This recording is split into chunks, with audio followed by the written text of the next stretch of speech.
and the passion that you've instilled with Caleb. I just ask that you speak through him as he gives his presentation and shares his experience and passion with the next generation. We pray these things, Father, in your son's name. Amen. Dr. Coe?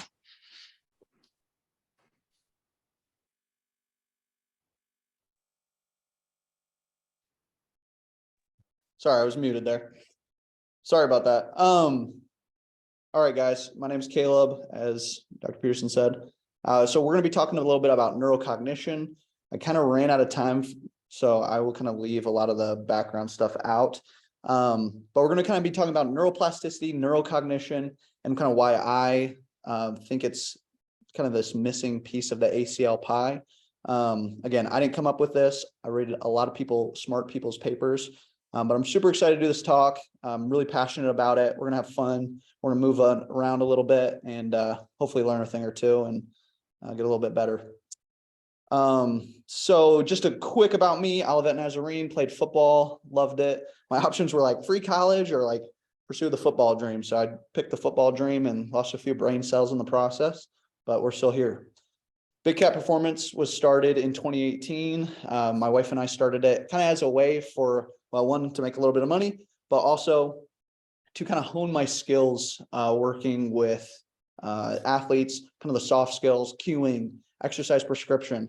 I think movement is medicine. And as I was getting into physical therapy school, I was like, okay, I really, really want to be really good at like prescribing exercise and kind of what that looks like. So started that kind of as like a performance. And then I went through physical therapy school. I was working at like multiple gyms, running Big Cat out of different gyms at that time, kind of paying rent, and then moved down to Atlanta. That wasn't where God wanted us to be. Came back to the Akron area where my mom is currently living, and decided to start Big Cat Physical Therapy in January. So we're brand new, do sports medicine and ACL return to sport, as well as some team training for smaller colleges that don't have budget. We do that remotely. So that's just a quick kind of background about Big Cat. We can talk more about that if that's of interest to somebody. So we're just going to do a quick state of the union on ACL tears. We have about 200 to 250,000 ACL tears per year in the United States alone. That's massive. We've seen a 77% increased rate of ACL tears in female athletes within the last 12 years. And keep into account, like sports participation rates are decreasing too. So that's a staggering figure. 20% increased rate of ACL tear in male athletes in the last 12 years. This one is the one that really gets me, is we see a 25 to 33% of ACL tear athletes will experience a second ACL tear, which is just brutal physically, mentally.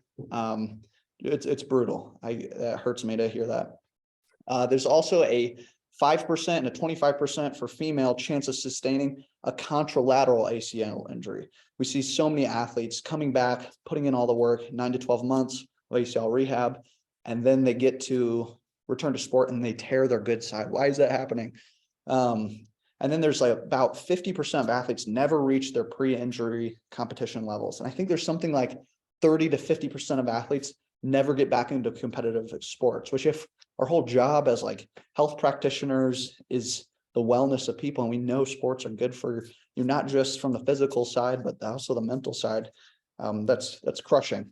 So if you're just waking up now, summarize, we are not very good at our job. So hopefully we can learn, as I've learned from some really, really smart individuals. Hopefully you guys find this information valuable, because I'm excited about it. I'm passionate. So why is that? Why are we seeing these numbers? Why are we seeing all these stats? Is it a neuromuscular control issue? And just to quickly define neuromuscular control, it's an unconscious trained response of a muscle to a signal regarding dynamic joint stability. So this is not within your conscious control. This is not like, hey, contract your bicep. Cool, neuromuscular control, man. It's totally unconscious. It's reflexive from the spinal cord, does not involve any cerebral coordination. And a lot of times it's more of this reflexive inter and intramuscular coordination. So when we look at co-contractions, let's say, for like dynamic knee stability, we want that quadricep, calf soleus complex, and hamstring all inter and intramuscularly coordinated to provide stability around that knee. So just a quick definition. That's what I mean when I say neuromuscular control. It does not mean strength. It does not mean stability or proprioception. So hopefully that helps. Or is it maybe like hormonal differences? You know, males tend to have more testosterone, females more estrogen. Menstrual cycles have been linked to ACL tears. What are we going to do about that? Is the solution just to like not play for the week that you have your menstrual cycle? That doesn't seem like a very good solution to me. How about anatomical differences? The shape of the pelvis, can't really change that. Q angle in terms of like the femurs angling in on females tends to be to a greater degree than males. Can't really shave down your pelvis. I mean, you probably could, but that is not recommended. What if is it something with muscle imbalances, quad or hamstring ratios? Sometimes that can play a difference. Is it turf versus grass? That was a huge issue in the NFL this year. Playing on turf, you know, grass, as you twist, pivot, and hit a really steep shin angle, that grass is going to give out from underneath of you at some point. Turf doesn't really do that. Usually that the cleat sticks into the turf, you twist, pivot, and sometimes an ACL tear, or at least that's the proposed mechanism. Are we bigger, faster, and stronger than we were 12 years ago? I mean, that's a genuine question. Are we actually bigger, faster, stronger, or has technology just made us faster, like turf, lighter pads, helmets, cleats? And if we are actually truly bigger, faster, stronger, is that a contributing factor to the ACL epidemic? Is it because we're moving at such high speeds and we're so much stronger that overcoming force of those deacceleration forces just bust those ACLs? Is it genetic differences? I've seen people with 4 kids and 3 have at least torn it once. You can't tell me there's not a genetic connection there. To sum all that up, all of these are important pieces of the pie, and strength, all of that matters a ton. But I'm just going to be talking about kind of the more neglected / not even known piece of the pie, which is like neurocognition and its role in ACL tear. So I don't want to make it sound like this stuff doesn't matter. Of course it does. Of course it does. It plays a huge part. But I'm kind of talking about like the neurocognition piece. So we see injury prevention programs that target a lot of those factors. Obviously, strength, neuromuscular control, movement feedback, balance. They target all the things that we see in the literature as risk factors, and they're 77% effective, generally speaking, which is huge. Like, that's massive. However, we still have like a 33 to 50, depending on the source, variance in risk that is unexplained for.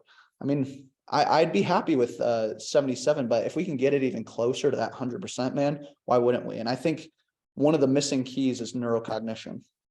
And to be honest, I was like, probably 6 months ago, I was not in on this. I was like, this is dumb. But as I read more research, it really changed my bias and I've shifted. I would have made fun of a lot of the stuff I'm advocating for a couple months ago. So you learn, you grow. So I'm going to make kind of a case for why neurocognition is important and why it's linked to ACL tears. And then we'll kind of dive into some more like practical tips and stuff like that. So ACL tears are motor errors. So similar to when you're like running up the steps and you catch your toe and kind of stumble up the steps, that's a motor error. You've done it 100 times. You know exactly how to run up the steps, but for some reason you still trip. And that's a motor reflexive error. It's beyond the reactive ability of the CNS. It's not about engaging your hip flexor more. It's not about engaging your hamstring. All of that requires a impulse up to the brain, which then has an efferent motor. That takes too much time. We see ACLs occurring in like 50 milliseconds, less than 50 milliseconds after ground contact. So you can't cognitively try and prevent that. You can't cognitively try and contract the right muscles. It's too fast. So that's worth noting. It's not within our ability to just like contract muscles out of those positions. And we also see sporting environments that require significant amounts of cognitive focus as we're taking in tons and tons of sensory information. I think we don't even realize it because it's so unconscious to us, but you are constantly calculating angles with the defender who has the ball. You're paying attention to your teammates. You're listening to your coach. You got the referee in your ear. You are constantly taking in and making thousands of decisions in microseconds, and tons of it is totally unconscious, or at least beyond your like cognitive conscious control. But similar to if my 1 rep max on squat was 315 and I threw 405 on the bar, that would not go super well. That's the most physical load I can do is 315. 405 ain't going to look pretty. I can guarantee you that. In a similar sense, if our cognition can only tolerate or handle 315 pounds worth of cognitive simulation, let's say. And again, that's just it's a made up number for the use of this image. If I put you in an environment where it was 405 pounds of cognitive load, things would not go very well. We would see a decrease in neuromuscular control, as well as a lot of motor errors. And we have studies to support that. So they, in a lot of studies, testing this kind of theory of neuromuscular control and neurocognition, they'll have a task, let's say like a single leg drop jump. So you're on like a 12-inch box, jump off with 1 foot, stick the landing with 1 foot. And then they score you based off like your performance. So was our trunk sway, dynamic knee valgus, all that kind of stuff. And then they score it. And then they have you do the same task, but now they add a dual task. So you could not know which leg you're going to land on, or you have to catch a ball while sticking the landing. And then they score it and and we see a huge drop in performance, motor errors, neuromuscular control that occurs when we add a secondary task. So when we engage the cognitive side of things, we see a huge gap in motor errors. People are able to do it great when they're able to just like zone in and focus on their leg. But when we add something that distracts them, their performance drops significantly. We also see we also see an increase in these motor errors and these drops in neuromuscular control that occur when you're doing defensive versus offensive action. So on offense, it's feed forward. You're able to kind of control the tempo, where you're going to go for the most part. Obviously, there's some reaction to it, but it's anticipatory. You're able to anticipate what's going to happen next because you're kind of in the steering wheel here. Defense, much different. You're reactive. It's unanticipatory. You're not able to know what's coming next because the entire time, sorry, patient leaving. But this whole time, you're having to react to the person with the ball, the people around you, whether screens, whatever the case may be, whatever sport you're in. So we see with this onslaught of cognitive load that occurs on defense, because you're having to react to so much more, we see an increased risk of ACL tear there as well, or at least an increase in the motor errors and decrease in neuromuscular control. So here's just an example with Kyler Murray's ACL injury. This guy's pretty strong pound for pound. ACL Murray does not have a strength deficit, and he has access to some of the best, like the best of the best when it comes to recovery, rehab, performance, all of those things, but we're still seeing this. Was it a fatigue issue? Well, no, this was the 3rd play of the game. Was this strength issue? Probably not. Kyler Murray, really strong. This guy played multiple sports. Like, he has a good movement library. Why is this happening? And I'm not telling you that I have the answer, but what I can see just from this video is I see a guy in the open field with 3 or 4 defenders around him. He's making a pretty routine play, a play that you probably shouldn't get hurt on. There's no contact, there's no slipping, nothing like that. And I'm seeing a guy, well, right now he's getting some love from his teammates, but I see a guy who's making a lot of decisions pretty quickly that he probably isn't even aware he's making of. He's got 3 or 4 different people. He's calculating angles. He doesn't even know he's calculating. He's planning his next move as he's about to cut back. And within, less than 50 milliseconds, there was a motor error in terms of the coordination and the stability of that knee, which resulted in an ACL tear. That's what I see. And again, not pretending like I know exactly why that happens. I'd be a fool if I said that, but I think that gives us a little insight of, like, very rarely are we going to see an ACL tear occurring during a warm-up or even practice, because we're not operating at the same level of cognitive overload as we do in like these competitive environments. So hopefully that kind of helps show you a little bit of what I'm talking about. No, I don't want to watch it again. Then we kind of see this link between concussions and ACL tears. There's more and more research showing this. I just think it's incredible. So that a lot of times they followed a soccer team. They did, at the beginning of the season, they did concussion baseline testing, that impact testing. A lot of like athletes have to do that even in high school now. And then they kind of followed that team for the entire season. And at the end, there was like 3 or 4 ACL tears in that group. And in that group, those ACL tears relatively had way less, much slower reaction times and visual processing speeds compared to their uninjured counterparts. So there's kind of been this correlation, or we're finding this correlation with these concussion baseline testing of, okay, these people who are getting injured have much slower reaction times and visual processing speeds. And visual processing speed, I don't want you guys to kind of get lost in the jargon, but it's literally like how quickly you can process speed or how quickly you can visually process things. When looking at an elite athlete versus a novice athlete, if you guys have read The Sports Gene, I highly recommend. It's really, really interesting book. But they wanted to kind of figure out, okay, what makes like a MLB player, an MLB player versus a minor leaguer or like a non-all-star player. And what they found is that visual processing speed, not reaction time, visual processing speed is the key indicator. What they would do is like for elite volleyball players, they would like flash a picture of the court with like defenders on it, and then they take it away real quick. And they'd have to remember where everybody was, where they were going to spike it next. Like they'd put them in a very specific scenario. Like you're up, you're about to spike. Here it is. Now, what are you going to do?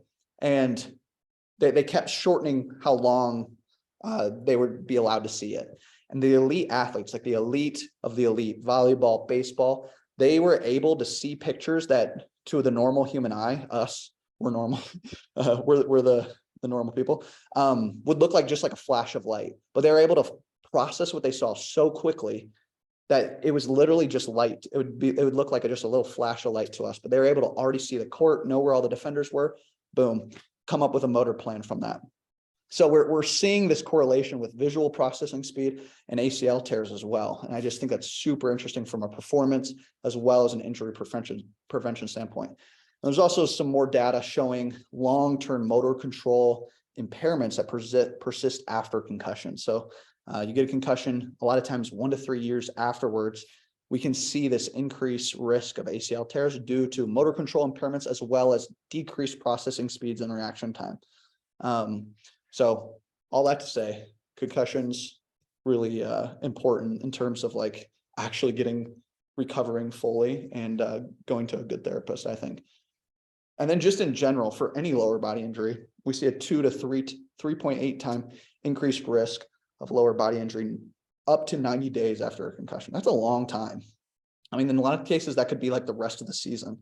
So anyway, this is just building the case for why neurocognition needs to be addressed. So what about females? Why do we see such a large gap for females? That's a good, fair question. I don't really know, but here's kind of what the evidence has showed us. So obviously there are hormonal, strength, anatomical considerations when it comes to female versus male. But that's a very incomplete explanation.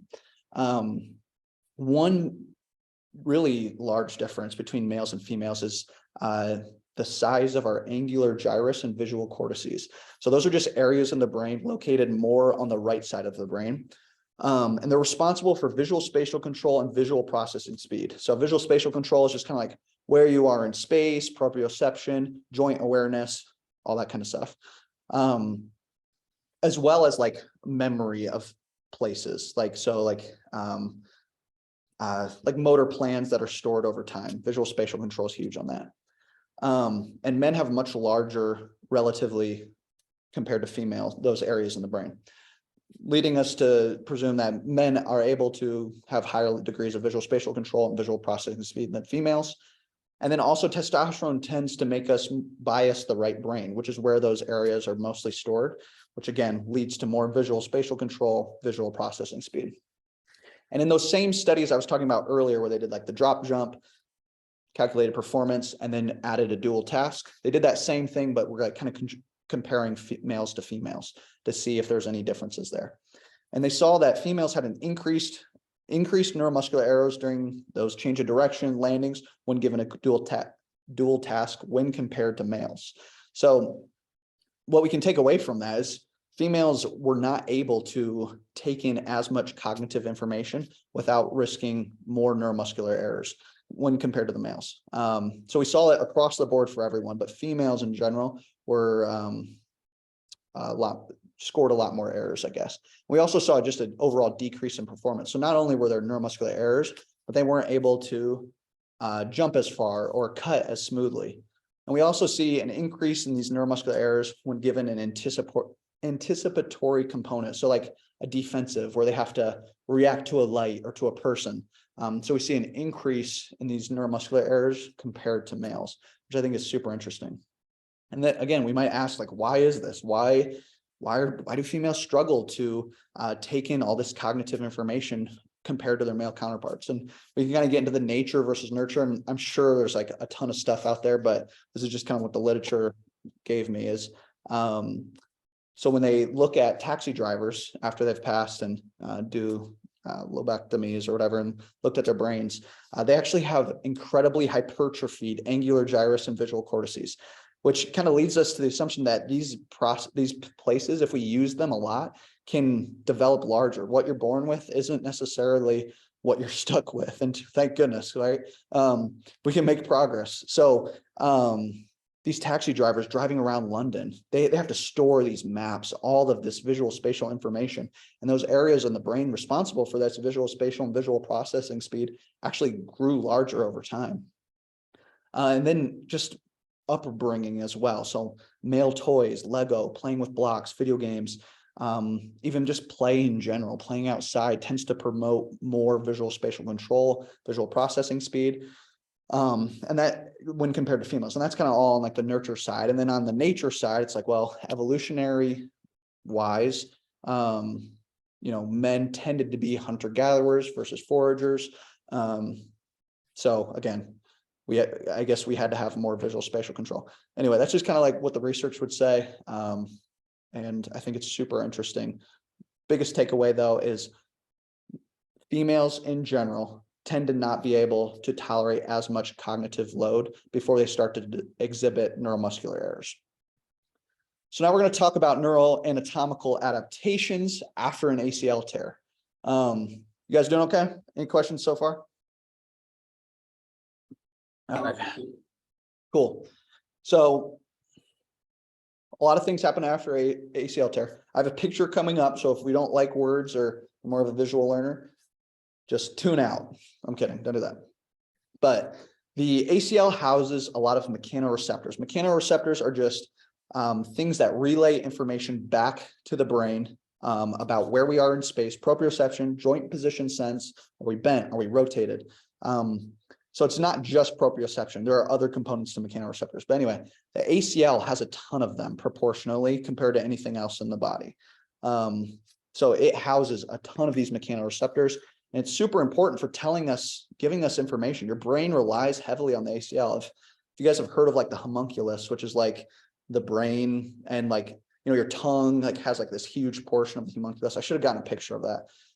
But your hands, like incredibly sensory rich environments. So they're like really big, but the ACL actually has some representation on the homunculus, which I think is pretty crazy. Meaning the ACL, it's a small thing, but it has large ramifications from a sensory perspective of like giving us information. So when we tear the ACL, the brain freaks out because it's lost all of this sensory rich information. That would be called the afferent or acquiring, ascending, sensory. It's all synonymous. Afferent input from the ACL, gone. We no longer know where we are in space, at least on one side. And it freaks the brain out. Like the brain goes into like freak out mode, survival mode. So we've now lost this highway of afferent acquiring input to our brain. So now we're going to lose efferent motor control. Because what the brain does is it takes that information it gets from the ACL and then comes up with like a motor program, a motor plan. So the brain no longer has that. So the motor plan is now kaput. We don't know what we're going to do. So to survive, the brain decreases the efferent exiting motor, descending motor output to the quadriceps. And this is called arthrogenic muscle inhibition. And to kind of describe why it picks the quads, I think is helpful. If you have your tibia, which is your lower leg bone, and your femur, which is your lower leg bone, the primary role of the ACL is to prevent anterior translation. So the tibia moving forward on the femur. So that's the ACL's main job. That's why I'm big on hamstring training, and why that's so important is because the hamstrings also help with that job, pulling this posteriorly so that we're not moving anterior. When we tear the ACL, the brain feels that. It knows that anterior it's compromised. And so what else pulls us anterior? The quadricep attaches to the tibial tuberosity down here and pulls us anteriorly. So to survive, it shuts off the quads. So I just think that's super interesting. Maybe that's just a nerdy thing, but I think why it shuts off the quads is super interesting because it's unsafe. It's unsafe, that tibial anterior shear. And we see arthrogenic inhibition long term. We see 85% of ACL patients not regaining full quad strength 6 to 9 months out of surgery. At that point, they're discharged, ran out of therapy visits for sure, or return to sport. And a lot of them are running around on quads that still can't fire. And we're fed this idea that arthrogenic inhibition is just because of swelling, and swelling can contribute a little bit, but most of that swelling is gone in 4, 6, 8 weeks, something like that. So it doesn't account for why we see it for so long term. So it's a huge issue. And that's why I'm so big on quadricep training. And it's not just like, oh, the quads are inhibited, boohoo, that sucks, whatever. That inhibition results in totally different movement patterns and motor programming. If your knee doesn't trust that quad or doesn't trust that knee, that's going to affect how we move. And I have some examples of that coming up, I think. Okay, visual people, tune in. Here we are. You're with me. Okay, so we got here on the left, we got the sensory system. Okay, this is a normal brain, no ACL tear. Pretend this is a skin, but let's pretend it's a mechanoreceptor in your ACL. Okay. So we have it traveling down up and through the dorsal column, through the medial lemniscal system, up into your primary sensory cortex up here. Your primary sensory cortex is where we store all of that sensory rich information. Then we then come over here to our primary motor cortex, where we now come up with our motor plan. Okay, now based off that information we just got over here in the blue from the sensory, we're now come up with a plan on what muscles to fire, when to fire them, what sequence to fire them. So it travels down the cortical spinal tracts, out through the dorsal horn, or the anterior horn, and to those muscle fibers that we need to fire. So that's a normal brain. ACL brain, we have now lost that input, that somatosensory input from the sensory, okay? We don't trust what's going up through this blue anymore, okay? And so guess what happens? That motor plan is impacted. That quadriceps shuts off. And not only does that quadriceps shut off, but our inter and intramuscular coordination to that entire limb is now off. Our calf or hamstring, all those things are now just totally wonky because a very crucial member of our lower leg is not functioning. It's out of commission. So hopefully that makes sense. Any questions on that? I think it can get a little bit wordy, but hopefully the diagrams make it like pretty clear on like what just happened. I have a question. Yeah, of course. So you're talking about losing that and like you have the quads shut off. So if someone, are you like, can you redevelop that after time? But like, what about the people who don't get surgery and they just kind of keep going? Like, does that have an effect on if they can like develop that back or not, or will their quad muscle just stay like decreased the whole time? That's such a good question. Such a good question. It's kind of a loaded question, honestly, because I don't think we totally know. Obviously, you have other mechanoreceptors. And so that's why, and we'll get into it a little bit more. That's why I'm huge on upweighting the somatosensory and rehab, because your body is a master at adapting.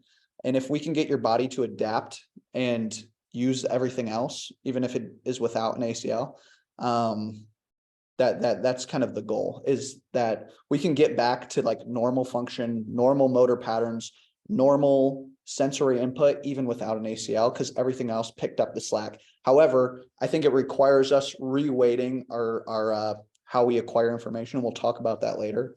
And then in terms of like a coper, aka somebody who doesn't get ACL tear or ACL surgery versus somebody who does, I mean, there is a chance that the ACL does heal itself. That used to not be a thing. Nobody used to believe that, but there is more and more research coming out showing that if it lines up perfectly, and there's a potential of it actually healing itself. So that could be a potential, but then let's just say it doesn't. Let's assume that it doesn't. Again, I think the big thing is, can we adapt around that so that the other mechanoreceptors, places in the body, because you have so many everywhere else, can we pick up the slack from that missing ACL? Great question though. Thank you. Yeah. Okay, so quick examples. These were on my Instagram. So this is like a classic squat example of an ACL patient. Hips straight back, great RDL form, horrible squat form. Okay, a squat, I want that pelvis dropping pretty much straight down in space. Deadlift, I want a horizontal pelvis moving in space. And why do we do that? Why do the hips load back? Because we don't want to load the knee. So this is like a common compensation we see in ACL rehab, because we don't trust that knee because our quad is weak. Here, I trust the quad, also helped out by a slant board because I like slant boards, but that pelvis is dropping straight in space. I'm able to stay a little bit more upright. So yeah, next time you're in the gym, play around with that a little bit. Hinge your squats. That's a great hinge. It's not really a squat. Okay. Hinge your squats. Obviously a front load and a slant is going to produce the highest degree of like squat. You know, bar in your back, no heel elevation, poor ankle mobility like your boy. It's going to result in a little bit more of a hingy squat, but that's the idea.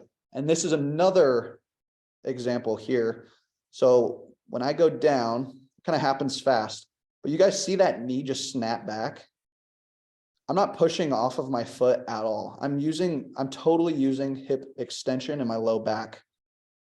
I'm not using that quad at all. My hip just goes straight back. Here we go. Sorry, I'm gonna try and pause it.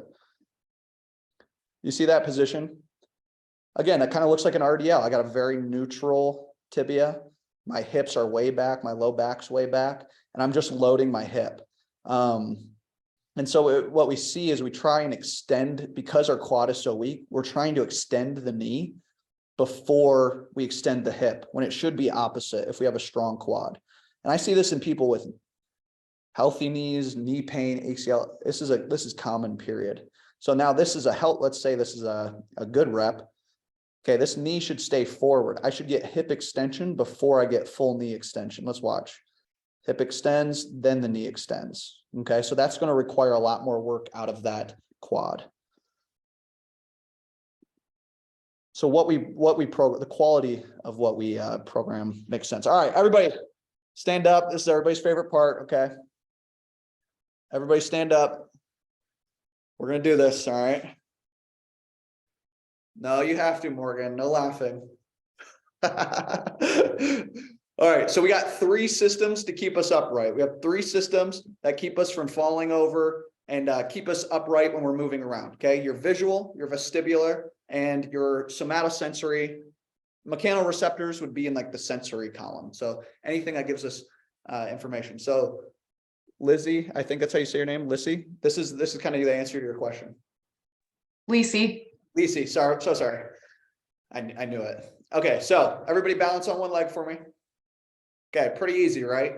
We got all 3 systems accounted for. Visual, working. Vestibular, that's your inner ear, working. Sensory, that's your everything in your foot. That's in your ACL if you got one. That's in your joint capsule. That's in your tendons, everything. Okay.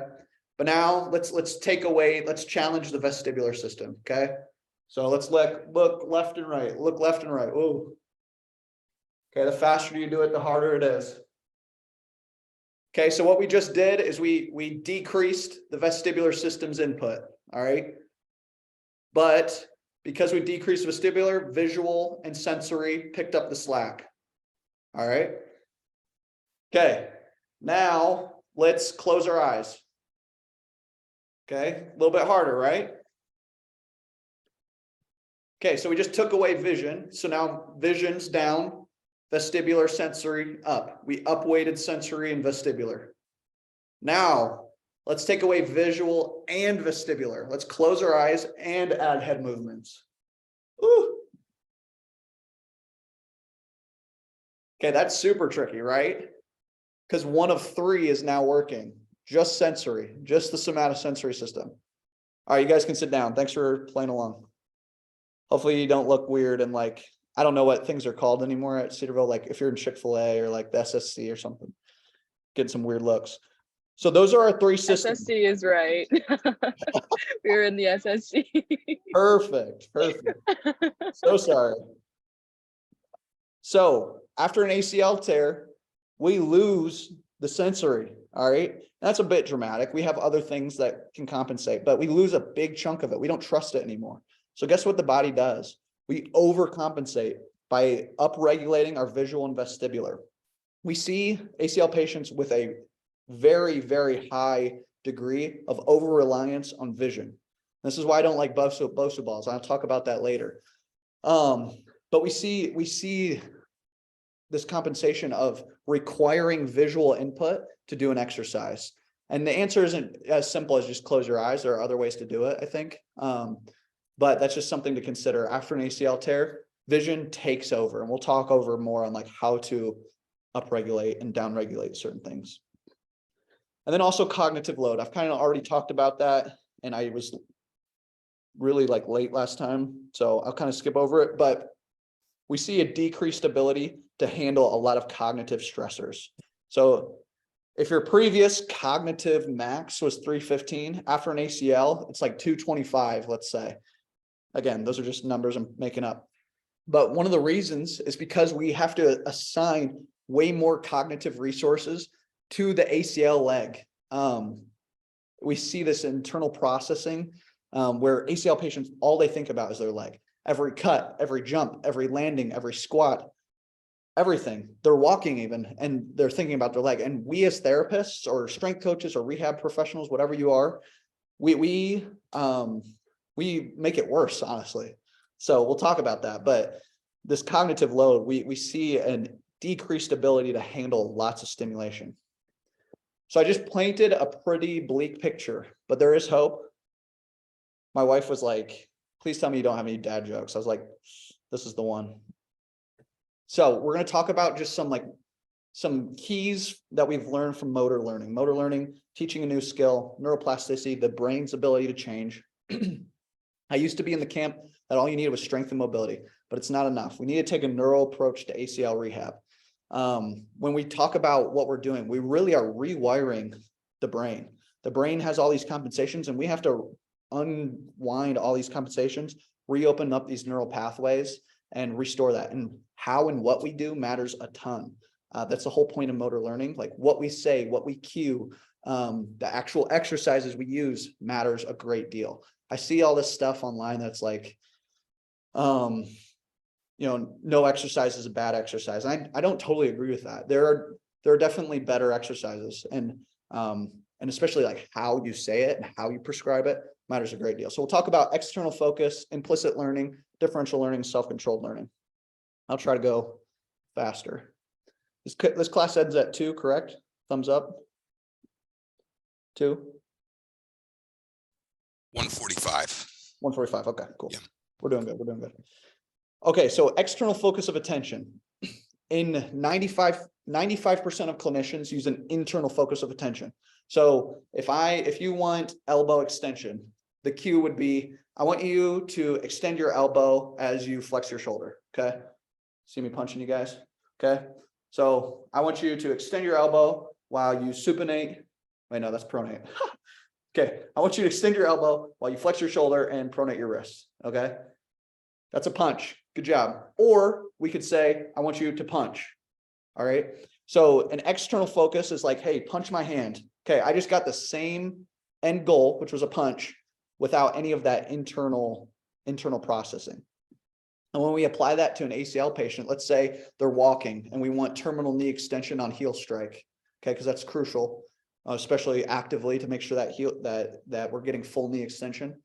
So I could be like, hey, extend your knee while walking to achieve like full heel strike. And that could work. But then if I said, I want you to imagine you're kicking a soccer ball with each step. Okay, same end goal, but how we got there is way different. And this external focus, bringing their focus away from inside and more into their external environment, really utilizes a lot more of that automatic and unconscious reflexes versus more conscious and constrained. So one of the biggest themes for ACL rehab is we want to get away from conscious. There's these steps of like, my coach would always say it was like unconscious incompetence. You're really bad and you don't know it. Then there's conscious incompetence. You're really bad and you know it. And then there's conscious competence, which means you have to think about it, but you're good. And then there's unconscious competence, and you don't even have to think about it and you're really good. We want to get to the unconscious competence phase. That was really hard. I feel like I need like a little clap for that. So we want to get into these automatic processes. Okay. We want to get into the unconscious realm. And obviously we're going to have to use some conscious steps, but the goal is to promote more and more of this automatic reflexive movement versus this robot do exactly what I say. So we want to bring their attention into the external environment, get them away from that internal focus. And obviously, I don't want you thinking about catching a ball while trap bar deadlifting your 3-rep max. That requires an internal focus. There's a time and a place.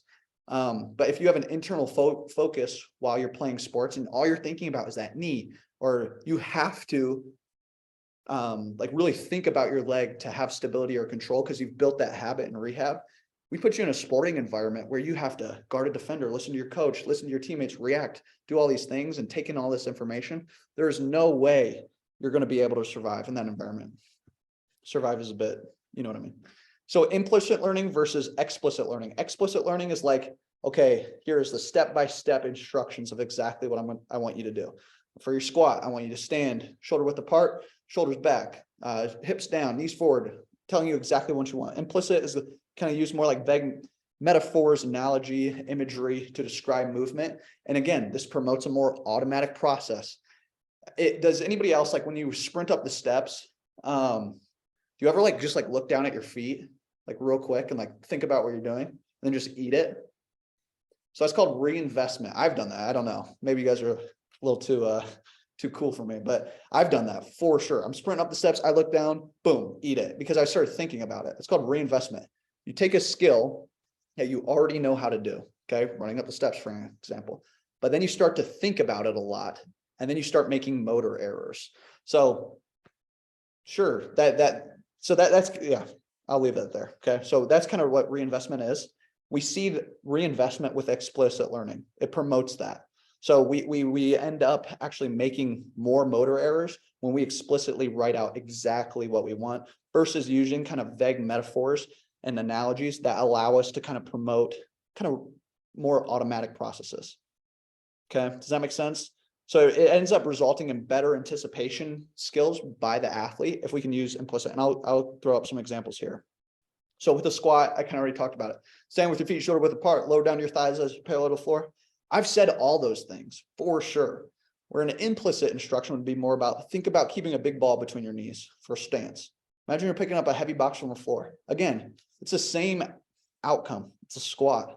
However, how we got there in terms of neurocognitively, big difference. Or like, yeah, when you're running, bend your knees, you know, stiff landing is a big thing after ACL rehab. Imagine you run like a feather. This requires a little bit of like craft and creativity, and I'm not that creative, but we can do it. I promise. So yeah. Oh, that's a big one I like. It's like, if I'm trying to teach like stiffness and like short ground contacts, like pretend the floor is lava and we don't want to burn your feet. Okay. Floor's lava, hot potato. I want stiff, springy. So differential learning. So again, Sports Gene, shout out. They did a study in Russia, and they were trying to determine what made an expert blacksmith versus a non-expert. And you'd think like, oh, the expert, he just like swings the hammer the exact same every time. But what they found is the expert actually did a different stroke every time. Every single time it was a totally different stroke, but it resulted in the same outcome, a perfect strike. And they have developed the reps, the movement library, the bandwidth neuromuscularly to have a ton of variety. Each swing is totally different, but it results in a perfect strike every time because they've put in so many reps and developed so much bandwidth in their movement library per se. If you have a really small movement library and you get put in a position where you have to expand or like do something that's not in your library, it's going to suck. You're not going to do a very good job. But if you have a big movement library or a bigger engine or whatever you want to call it, or bigger bucket to choose from, you're in a lot better spot.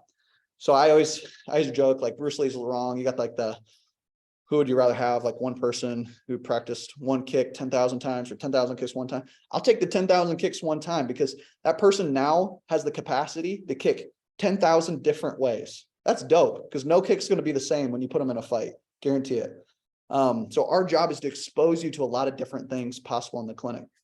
Each rep is unique, and we should probably even emphasize that even more in the clinic. So you do that intra set or even inter workout. And that has been shown to be huge in motor learning and motor control. It helps it stick much longer and gives you a lot more options when we put you in like a sporting context. So like an example of interset would be like, hey, I want you to do 10 goblet squats, but each one I want you to tweak a little bit, you know, knees in, knees out, feet together, feet super wide, one foot in front of the other, one foot have a post on it. I could do an interset, so slight tweak each set. I could do goblet squat. I could do a goblet squat with a heel elevation on one side, heel elevation on the other. Just little tweaks to add variations and develop this general ability. Or I could do an inter workout. So week 1 could be like a Zercher split squat. Week 2, pistol squat. And then week 3, dumbbell rear foot elevated split squat, Bulgarian split squat. Again, all training the same qualities, but just little tweaks to build that movement capacity. Then patient autonomy, people want to do what they want to do. So giving them options increases their intrinsic motivation instead of just like, hey, we're trap bar deadlifting today, give them an option. And it doesn't have to be too much here. Like you can have some control. It's like, hey, your options are trap bar, deadlift, RDL, or back squat. And giving them that choice, people really like that. And it results in much longer term motor gains because they're actually intrinsically motivated. Woo, how am I doing? 120. Got 10 minutes. Can we do this? Practical tips. I was worried I wasn't going to have enough to talk about. That's crazy. Okay, so some practical tips. Acute stage, I don't really do timelines, but we'll say 1 to 6 weeks. So 3 keys. Arthrogenic muscle inhibition, we got to decrease that. Maintaining knee extension range of motion and decrease postoperative swelling.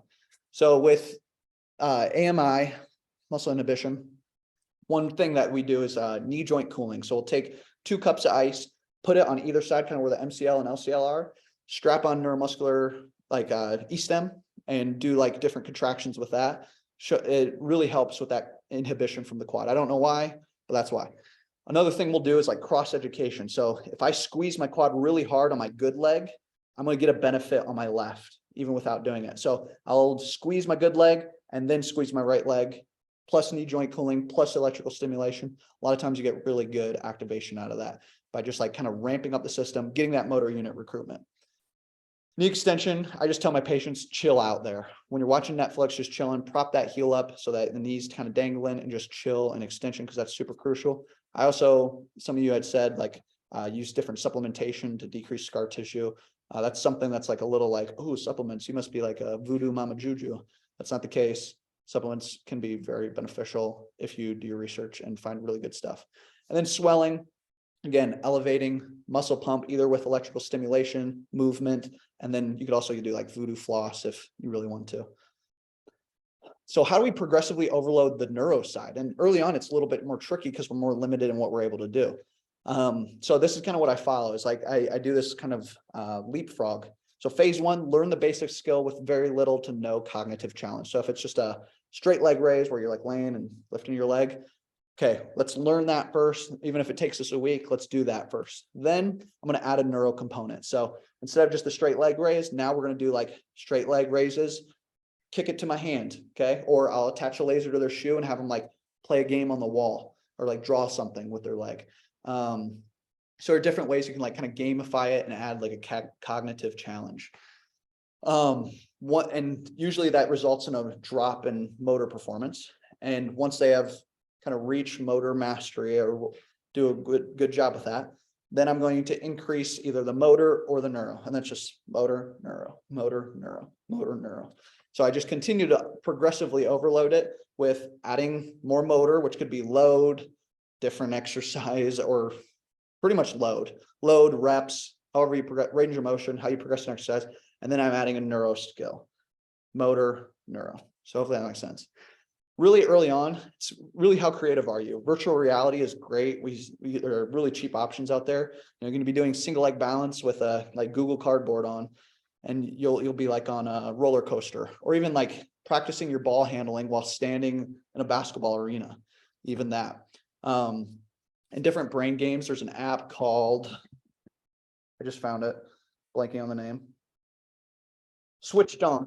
It's called Switched On. Really cool app that you can use for like reactive training. I like to use that as well.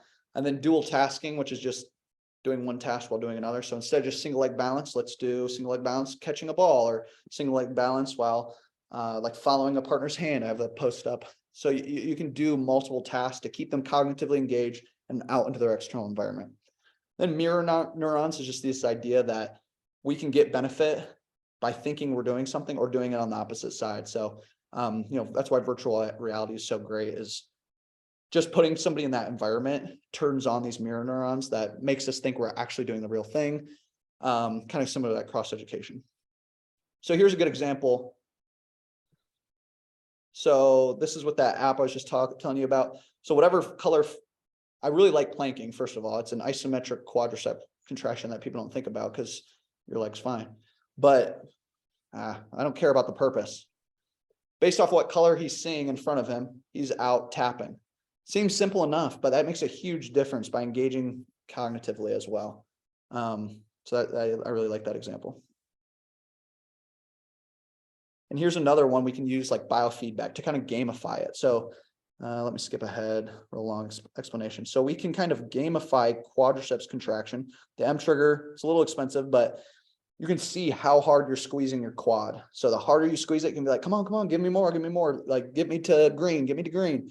And that a lot of times that's going to elicit much more of that motor unit recruitment and much more activation, less quad inhibition by giving them a game, something to like, okay, like I can actually see, what I'm doing and like this objective criteria. No. Okay, middle stage, whatever, 1 to 5 months, we'll say. Quads are king. Again, we have to get those quads firing. Cross education is huge. We see a lot of people tearing their ACL as they come back from sport. And I think a big part of that is they totally don't train their good side for like 9 to 12 months. And they come back to sports and they're like, oh my goodness, I tear my ACL. It's like, well, you didn't train it for as well as the neuro adaptations, but also you didn't even train your leg for 9 to 12 months. So a lot of times I'll have them do like on their ACL side, like a step down, but then on their good side, I'll have them go do a rear foot elevated split squat. And that will be our superset as well as like something else. Like they'll do a totally different exercise because I'm so adamant about we have to train that good leg and keep it strong the entirety of our rehab. And sometimes there's some research out there showing like faster eccentrics shows even better cross education because you get some benefit on your ACL side just doing an exercise on your good side, your non-ACL side. So I'll have them do even plyometrics where they're like holding on very stable pretty early on, where they're jumping on that good leg to get some of those benefits both legs really. And our goal shouldn't just be symmetry for symmetry's sake. A lot of times it's like, oh, we want our quad to be this strong. It's like, we want our quad on our ACL side to be 90% of our good side compared to for return to sport. But a lot of times they've gotten a ton weaker over time. And so that's not their true 100%. Their 100% is up here. And so we don't just want symmetry. We want to move the envelope. It should be a moving target is what I'm trying to say. Not very well though. And I don't like compliant surfaces. I'll talk about that in a second. I have a little picture. And then there's some really cool evidence showing heavy eccentrics is huge for both muscle size, which is kind of what it's more known for, but then also motor unit recruitment and neuromuscular control. It helps rewire a lot of those neurological motor components that are missing. So easiest way I do it is like a 2 up, 1 down on like a leg extension. And they use very heavy weights, like 110% of your 5 rep max. So you're literally not capable of lifting this concentrically, but you fight it the whole way down eccentrically, like some of the research that I've been reading. So yeah, 2 up, 1 down. You can also do like some partner resisted stuff as well. Are all things I employ. You run when you are ready. That's another big one. A lot of people just are like, hey, I run at 3 months. Don't do timelines. We go based off the literature, and what we found is 65 to 70% quad strength, single leg squat greater than 15 times, single leg depth drop with good control and mechanics, full active extension, flexion within 10 degrees of normal. So you earn when you run when you have earned it. This is kind of my motto. People don't like. So on the BOSU balls / compliant surfaces thing. So this picture is the exact same picture that I showed you guys earlier. Because we're standing on an unstable surface, we no longer trust the sensory. We have down regulated the sensory, and we have up regulated the visual. That's the exact same compensation we already have after an ACL surgery. So why would we push ourselves further down that compensation? So compliant surfaces just push us further down the compensation that an ACL tear already does. We want the opposite. We want to down regulate visual and vestibular and up regulate sensory. So again, progress that middle stage, progress your neural exercises with an external focus. Again, how sport specific can you make it? I have some examples. And then there are like these strobe goggles you can use to kind of occlude some of your vision. They kind of like flash and they make it harder to see. And so that's one way we can upweight the system, the sensory system, and down regulate the visual that I really like. So here's like just like kind of like a neuro challenge that we use as like kind of our warm up. Again, we mix up our warm ups all the time because we're trying to build better movers. But yeah, so doing squats, reacting, and then we do lunges, messing with my wife. So that's a good option that we'd use. Just like, I mean, that's simple. That's just part of our warm up. That's not even like that big of a deal. And then here's something kind of more sport specific. I'm doing basketball for the example, but you could do this with really anything. And then I have my Stroop test, which is on that app or on YouTube, whatever is your fancy on this chair. And the Stroop test is, so I would say red, there, pink, whatever color the actual word is versus the word that is written. You can mix it up, play different brain games, getting the neuro side going while giving them their sport, because they get so pumped. They're like, wait, I can dribble a basketball? It's like, yeah, let's do it. So getting that buy-in, I think, is huge. Yeah. So here's just another kind of progression. I wanted this more for the progression. So here she's reacting to my fingers as she kind of does this figure 8 loop, kind of challenging her vestibular system to stay square to me. Now I'm reacting to fingers and got a ball around, just about eat it here. Perfect. Now we're passing. And now she's got the Stroop going. So those are all just like options we could use to layer neuro on top of neuro and just increase the challenge neurocognitively. Here's one more, I think. Now I'm doing tuck jumps, and when she gives me an even number, I do a 180 turn. Okay, so again, just ways you could do tuck jumps with no neuro, sure, but now we are adding a neuro to it. I actually look like I kind of have hops there. Okay, so return to sport, 5 to 12 months. I think a small group setting is super crucial because then we can do reactive group scenarios where we're reacting to a defender or an offender. Sounds like a bad word to say, offender, but person on offense. So I think a small group setting is super crucial for a return to sport if we're actually going to do agility. Control to chaos. So we start with more controlled, less degrees of freedom.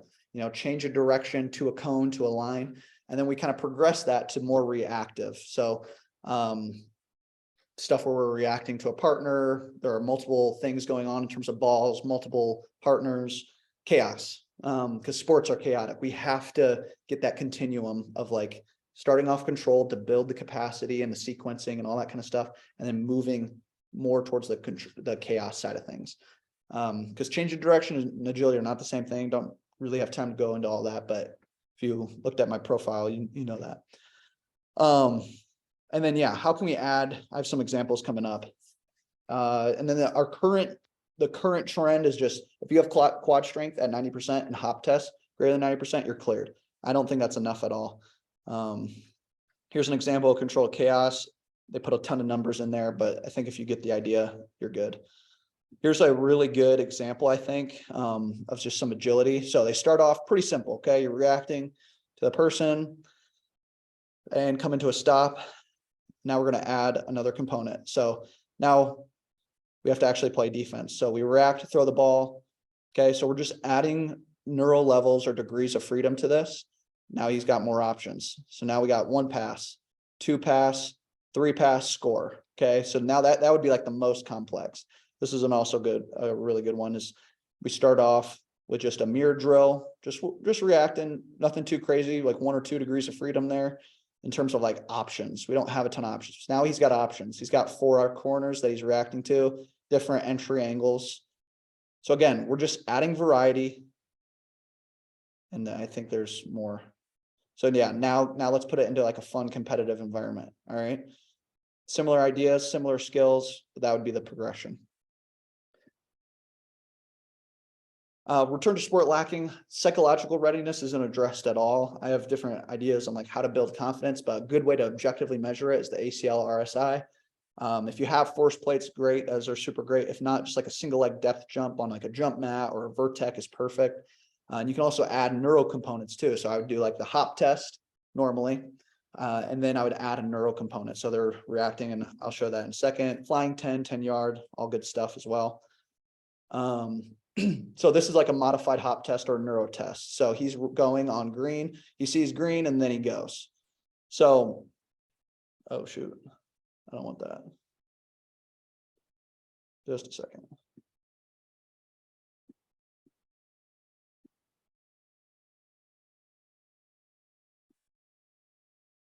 So I would take their normal hop test, and then I would have them do like this neuro hop test, and I'd compare, and we'd want that at least symmetrical to like 90% kind on that. So in terms of prevention, not a ton of time to talk about that, but play multiple sports, build your movement library. In terms of strength training, there's more than just bench, squat, and deadlift.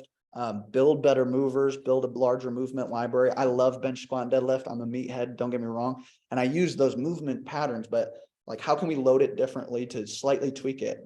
Strength is an expression. There aren't any barbells on the field. So like, how can we express strength in different ways out of as many different positions as possible?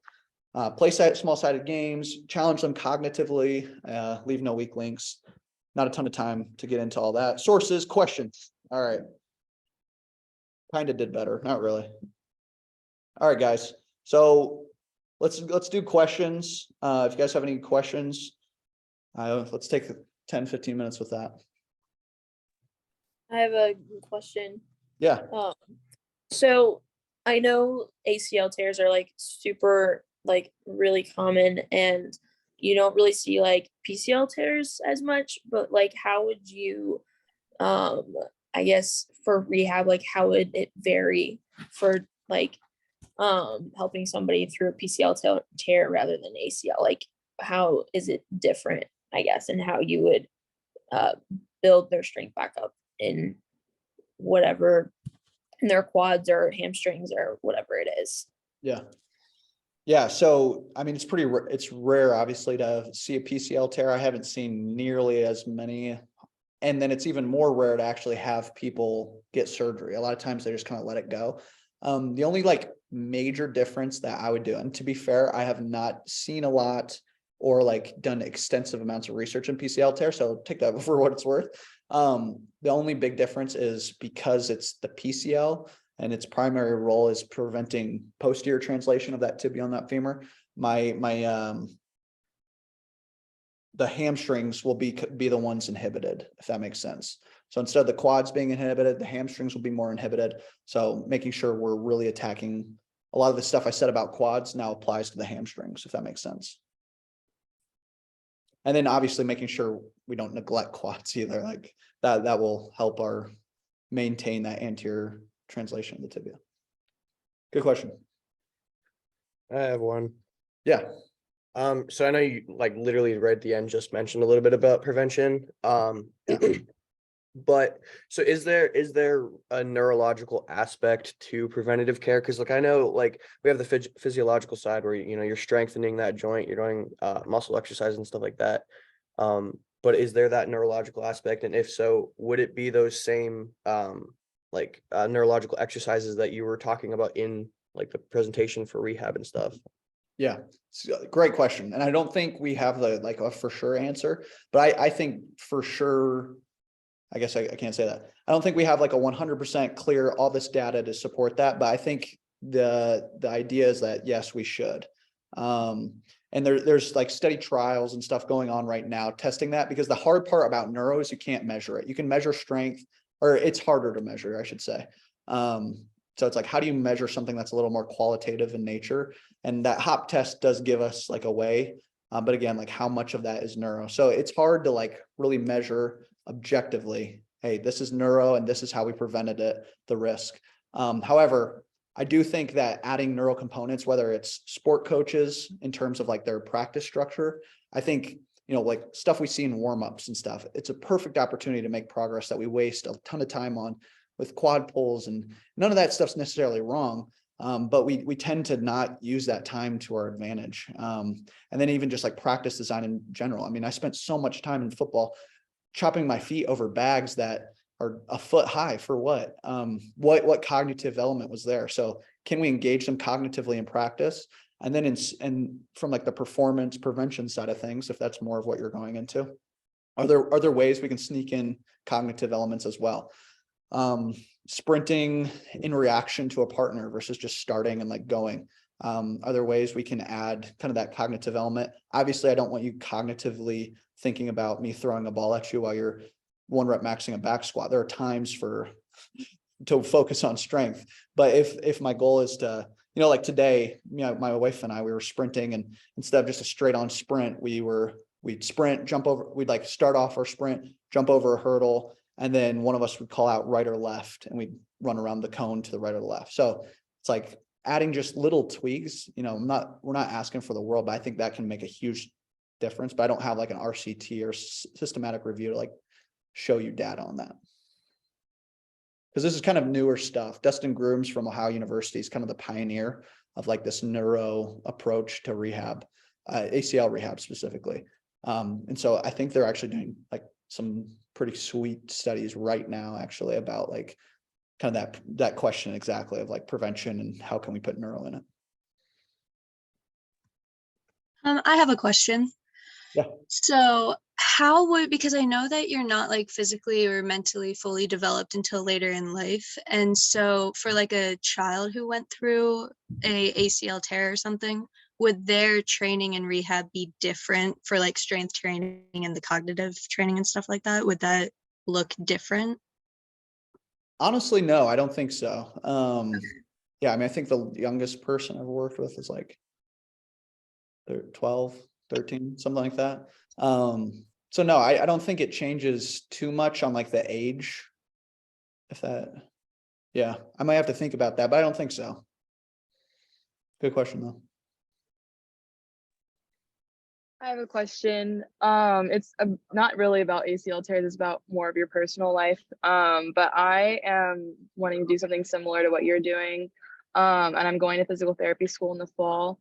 And I was just kind of curious, thank you. I was just kind of curious how you got to where you are and like your business not model for like creating like Big Cat and whatnot. And if you had any background in business before you did that, because I would also like to own my own practice at some point in time. So yeah.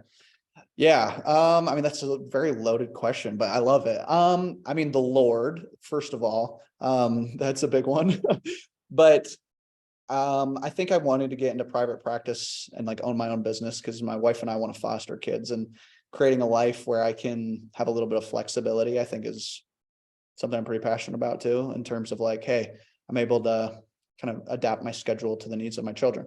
However, all that being said, the reason I'm kind of where I'm at now is just, honestly, I was like very unimpressed, discouraged, burnt out by like year 2 of physical therapy school. I was just incredibly sad at how bad things were in terms of not even just ACL rehab, just rehab in general. And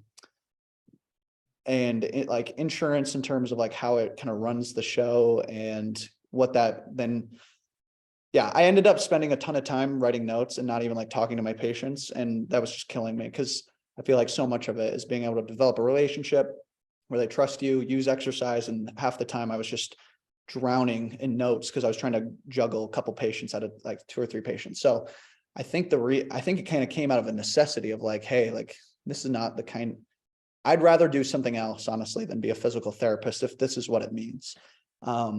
But then it's like, I love this job. I love this profession, but it's on certain terms. I would like to do it in a way where I feel I can lay my head down at night and feel good about myself in terms of like, hey, I wasn't perfect, but like I tried my best. I poured my heart and soul into trying to help this person. So the private practice route has allowed me to do that, at least to a better ability.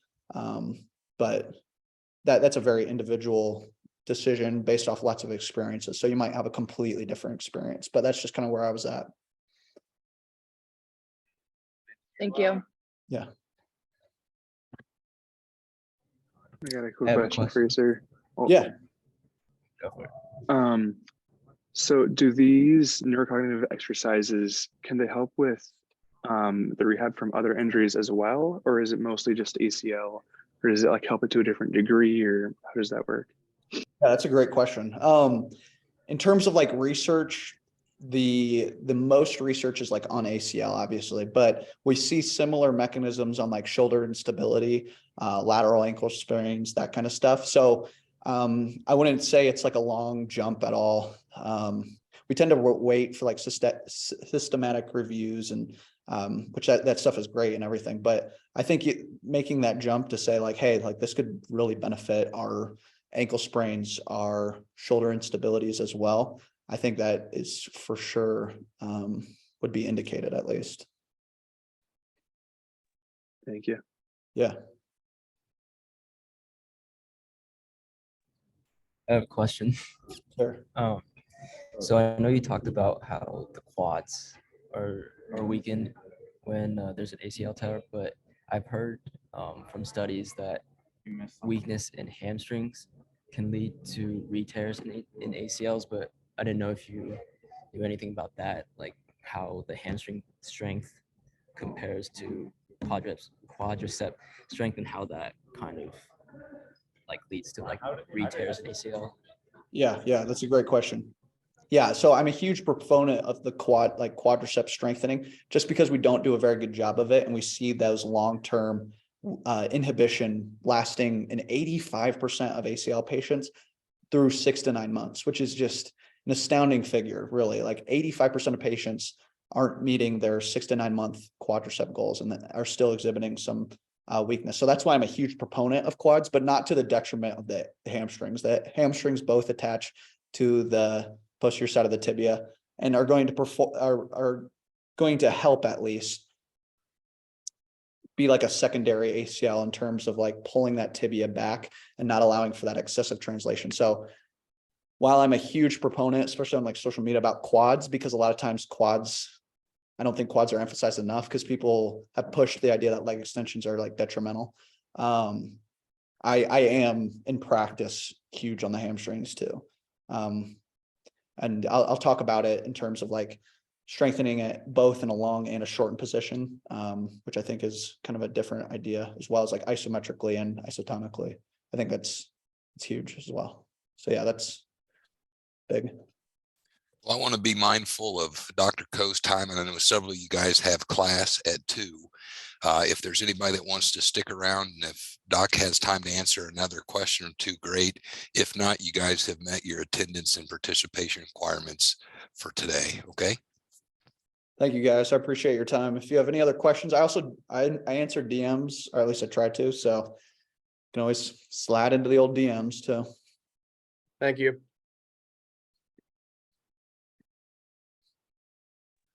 I do have another question if you don't mind answering. Yeah.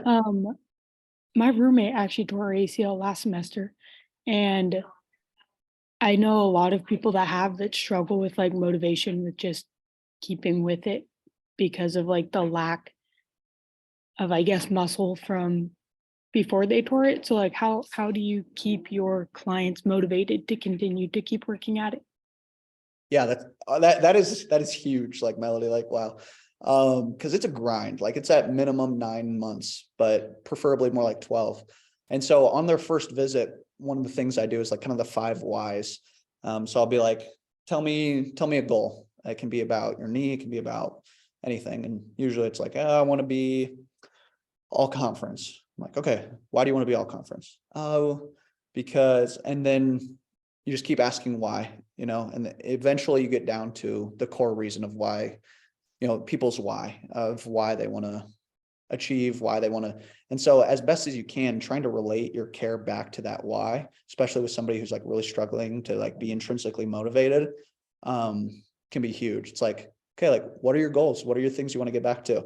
And like once we get to that kind of bottom line, because the initial one is usually pretty surface level in terms of like, oh, I want to be this or that, I want to look like this or whatever the case may be. But if we can get to that real deep level of like, man, I think that can be pretty powerful. And then I think even little things like, letting them choose, like, hey, like, it's like, I hate trap bar. They're not going to probably get very much out of it. I mean, obviously you got to do stuff you don't like, but if you can give them a similar benefit with something they're like a little more like, it's like, hey, like I do really like this. It's like, okay, how can we use that? Or that's kind of like 2 strategies, I'd say. Perfect. Thank you. Yeah. I have a quick question if you have a second. Yeah. Yeah. So I have a friend who tore her ACL and she chose not to get surgery. And I was just wondering, like, if there's a benefit to not getting surgery and like how the rehab for that would differ if you just live with it torn. Yeah, that's a great question. I had a buddy in high school who actually did that as well. In the past, the idea was like, because of the instability of the ACL, not being there, it leads to higher rates of like osteoarthritis, meniscal tears, all that kind of stuff. But a lot of that research has more recently come into question. There's a pretty big study because non-operative ACL is like really new, but they've been doing it in like Australia and Europe like quite a bit for a while now. I think it's called like Canova, and they have like a bracing protocol and everything. It's still a long process. It's still like 6 to 9 months of rehab. It looks very similar to ACL rehab. It's kind of just rehab as tolerated. But they're showing one ACL's healing, with MRI confirmations, 1 to 3 years. It's not like a super high percentage. It has to like line up and not like fold and all that kind of stuff. But they're seeing a high percentage of them actually heal on their own. They take similar amounts of time, and sometimes it's frustrating because it's like you'll rehab really hard for 6 months, still have tons of instability. And they have like criteria too of like who would be a good candidate for trying the non-surgical approach versus not. Like if they knee buckles all the time, like you might want surgery. But I mean, they even have people returning to like high level sports without any ACL tear or without any ACL surgery. So I don't think a ton changes from the rehab perspective. I think trying to weed out like, hey, worst case scenario, we rehab really hard for like 4 to 6 months. Things are going really south, and then you get surgery. That's pretty demoralizing too.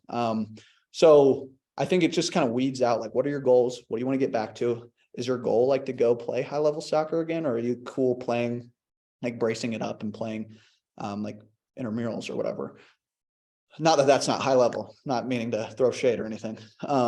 But so I think it depends on your goals, depends on where you're currently at. Like some people tear their ACL and they're like, dude, like I feel fine almost. Like I would tell those people, man, like do the bracing protocol. Rehab is tolerated and try it because it is a brutal surgery. And the old ways of thinking of like surgery saves your knees from like osteoarthritis, meniscal tears has been called into question quite a bit by newer research. So hopefully that helps. Thanks. Yeah.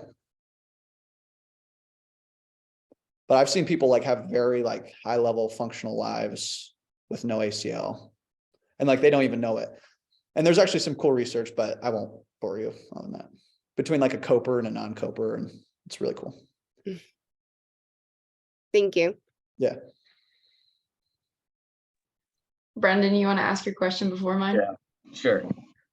So I saw on Instagram a little bit ago, you made a post about barefoot training and how it's overused a lot of times in a rehab setting.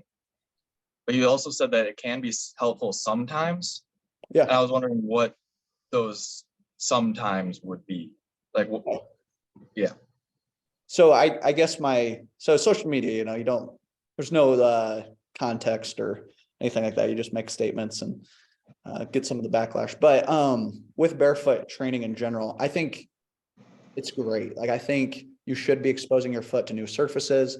I think just locking them in a shoe all day is probably not for your best. However, I do kind of question, because some people act like it's this like miracle drug that just like fixes everything. And so I kind of push back on that a little bit, because it's like you just went from like walking in a flat shoe to like walking on a flat gym surface. Like it's not that different. First of all, like you're walking on rubber either way, and it's pretty flat.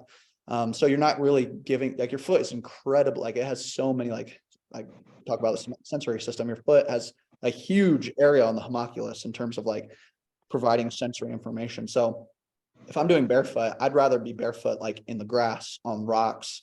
That actually gives me some like sensory feedback and like difference, or like running on like the turf. I like doing that barefoot. And then sometimes people are like so into the barefoot stuff that it's to the detriment of the output that you're going for. It's like you're not going to jump as high barefoot as you are in shoes unless you've like built up a huge tolerance to it. You're not going to sprint as fast barefoot as you would in shoes. So it's like, why would I intentionally run slower, faster, all that kind of stuff if my sport is played in shoes too? So it's like, yeah, why would I intentionally decrease the output of whatever skill or thing I'm trying to train, like power, single leg, jumping, sprinting? Why would I intentionally do that if my sport's played in shoes? So that's just like kind of like my pushback on that is like, hey, like, don't get me wrong, I love barefoot training. I think it's great, but here are like some things to consider more than like, don't do it. Like, go take your shoes. If you like to take your shoes off and deadlift, do it, man. Like, that's awesome. I'm all for it. I guess my pushback is just like that. It's like this cheat code and you're going to have all this knee pain if you don't. I'm like, I hardly ever barefoot train in the traditional sense. And Right. that's just the problem with anecdote though, is like, you know, some people are like, oh, barefoot training changed my life. I'm like, well, non-barefoot training changed mine. You know, like you could say whatever you want on that. But so yeah, I think it's great. I think the biggest benefit bang for your buck is exposing it to a rougher environment like grass, rocks, uneven terrain, that kind of stuff. Okay. Yeah, good question. Thank you. Yeah. Okay, my last question. Yeah. I saved till the end because everybody else needed to get their questions in, but I want to know what your thoughts are on the recommended length for wearing a functional brace and if it's a deterrent to neurorestoration. Because I tore my ACL and then I was on a team where a few other people tore their ACLs. It was actually 4 of us in the same season. It was crazy. And one of them like wore the brace for the whole 2 years. And the first game that she got back, she retore it. And it was really tough. But I really wanted to just like get over that. So I only used the functional brace for the first month that I was back like playing soccer again. Yeah. And I feel like it just made me like, I don't know if that did have an effect or didn't have an effect, but I was wondering if you think that length is too long and if it has an effect on that neurorestoration you were talking about. Yeah. I mean, again, I think we're in a lot of theory land here. I don't know like how much objective data there is on this, but like here are my thoughts and like considerations for it. Is like, and what I tell all of my patients is, do you like the brace? And some are like, yes, like it makes me feel way more confident with my cutting, with my landing. I'm like, perfect. If you think it's helping you, go for it for however long, you know, so that's one factor. Some people are like, it's so annoying. It's so bulky. I hate it. Okay. Let's get rid of the brace then. It's not probably actually doing anything for you from like a stability preventing. We already talked about the ACL tear happens like 50 milliseconds less than ground contact after like less than 50 milliseconds after ground contact time. No amount of bracing is going to like really impact that in terms of like saving the integrity of the ACL, most likely. I'll preface that. However, I guess just one thing I was kind of thinking of as you were saying that is if I've developed a crutch with the brace, does that lead to a more internal focus? So if I've developed this crutch that is the brace and it leads to me thinking about the knee more, and then I take it off and it kind of freaks me out. So I think there's like the psychological component too of like the crutch itself that promotes that internal focus of attention that we kind of were talking about earlier, where it's like it draws me, it draws more of my attention, it draws more of my cognitive resources to that knee, which you like because it makes you feel a little bit safer. But then we take that brace off and it's like, okay, now I don't have that, and I kind of freak out. However, I don't think there's like data on that. I'm more anti-brace, but like if people are like, hey man, I love this brace, I'm like, go for it if it helps you psychologically, because I think the psychological aspect is huge. So yeah, I don't know. Hopefully that helps. It does. Thank you. Yeah. I just have a thought going off Lisi's question. Yeah. So I actually tore my ACL last semester and I got surgery like 6 weeks ago. Okay. And my doctor did not like prescribe me a brace or anything for that reason, because of like the psychological side.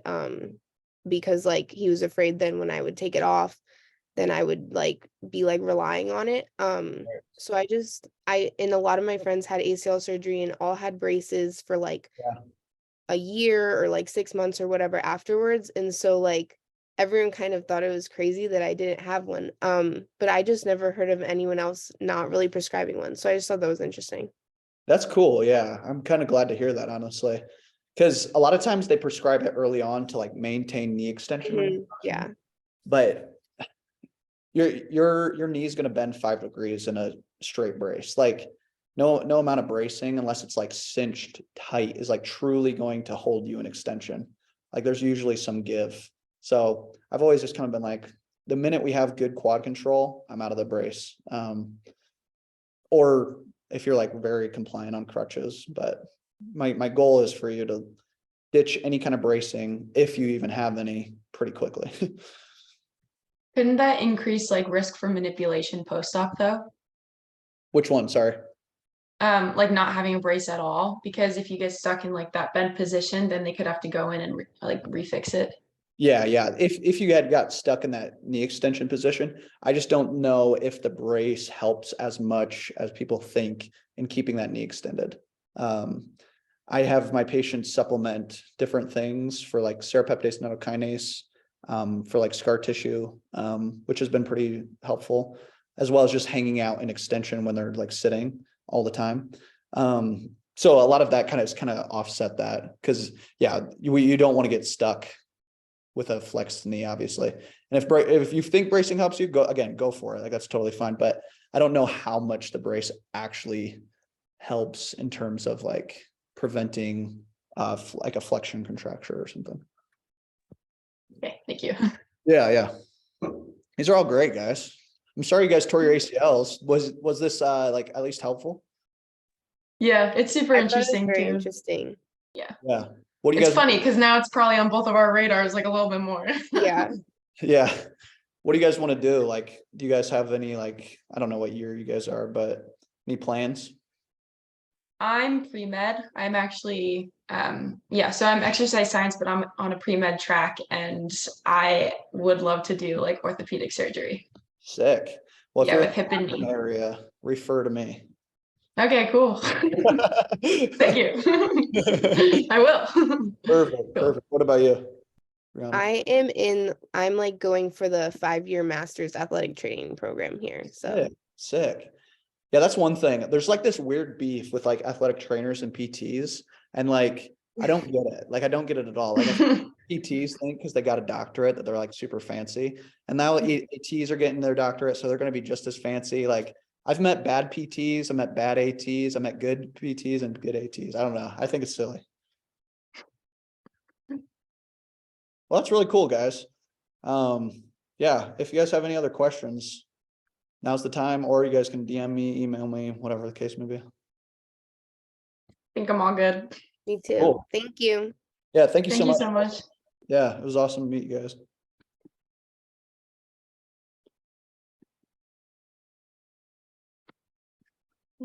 Dang.